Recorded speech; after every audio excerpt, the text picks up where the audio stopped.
ഇന്നാണെങ്കിൽ നമുക്ക് മീനൊന്നും കിട്ടിയിട്ടില്ലായേ. അതുകൊണ്ട് തന്നെ ഞാൻ രാവിലെ ഒന്നും വെച്ചിട്ടില്ല. രാവിലെ ഏട്ടനും ബ്രേക്ക്ഫാസ്റ്റും കൊടുത്ത് ഞങ്ങളും കാപ്പിയൊക്കെ കുടിച്ചിട്ട് ഇങ്ങനെ ഇരിക്കുകയായിരുന്നു കേട്ടോ. അങ്ങനെ നല്ലൊരു സിനിമ ഉണ്ടായിരുന്നു. സിനിമയൊക്കെ കണ്ടിരുന്നപ്പോഴാണ് ഉച്ചക്കലത്തേക്ക് ഒന്നും ഉണ്ടാക്കിയില്ലല്ലോ എന്നൊരു തോന്നൽ വന്നു കേട്ടോ. അങ്ങനെ ഓടിപ്പോയി ഞാൻ ഒരു സവോളയൊക്കെ എടുത്ത് പൊളിച്ചു, കുറച്ച് കിഴങ്ങും അതുപോലെ തന്നെ 2 പച്ചമുളകും അങ്ങോട്ട് അരിഞ്ഞിട്ട് 3 ഉണക്കമീൻ ഇരിപ്പുണ്ടായിരുന്നു. ഉണക്കമീൻ കുറച്ച് ഉപ്പ് മഞ്ഞപ്പൊടിയും മുളക് പൊടിയൊക്കെ തേച്ചങ്ങ് വറുത്തെടുത്തിട്ടോ. ഒരു സൈഡ് മൂത്ത് വരുമ്പോൾ മറ്റേ സൈഡ് തിരിച്ചിട്ടിട്ട് നമുക്ക് ഈ കിഴങ്ങും നമ്മുടെ സവോളയും പച്ചമുളകും ചേർത്ത് നിരത്തി കൊടുക്കണേ. കുറച്ച് മാത്രം ഉപ്പ്, വളരെ കുറച്ച് മാത്രം ഉപ്പ് ഇതിന്റെ മണ്ടയിലൊന്ന് തൂവി കൊടുക്കുക. എന്നിട്ട് നമുക്കിത് അടച്ച് വെച്ച് വേവിച്ചെടുക്കാം കേട്ടോ.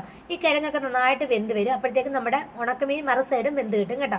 അങ്ങനെ നന്നായിട്ട് മൂത്തിട്ടുണ്ട്. ഈ മൂത്ത മീനുണ്ടല്ലോ അതങ്ങോട്ട് മാറ്റി കൊടുക്കാം. എന്നിട്ട് അതേ ചട്ടിയിലോട്ട് ഈ കിഴങ്ങിന്റെ സവോളയുടെ മണ്ടയിലോട്ട് കുറച്ച് മാത്രം മുളക് പൊടി തൂവി കൊടുക്കാം കേട്ടോ. അപ്പം ഞാൻ കുറച്ച് മാത്രമേ ഇട്ടുള്ളൂ.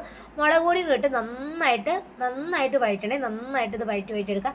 ചെറിയ തീയിൽ മാത്രമേ ഇടാൻ പാടുള്ളൂ കേട്ടോ. വളരെ ചെറിയ തീയിലിട്ടിട്ട് നമുക്ക് നന്നായിട്ട് വഴറ്റി വരുമ്പോൾ നേരത്തെ നമ്മൾ മാറ്റി വെച്ച ഉണക്കമീൻ ഉണ്ടല്ലോ, ആ ഉണക്കമീൻ അതിന്റെ മണ്ടയിലോട്ട് വെച്ചിട്ട് അടച്ച് വെച്ച് ഒരു 2 മിനിറ്റ് 2 മിനിറ്റ് ഒന്ന് കുക്ക് ചെയ്തെടുക്കാം കേട്ടോ. ചെറിയ തീയിലിട്ട് ഒന്ന് ആവിയേറ്റി എടുക്കാം. നല്ല ടേസ്റ്റാണ് കേട്ടോ. ഇതിന് നല്ല ടേസ്റ്റാണ്. വേറെ ഒരു കറിയുടെ ആവശ്യമില്ല. ഇവിടെ ഉണക്കമീൻ കുറവായിപ്പോ കേട്ടോ.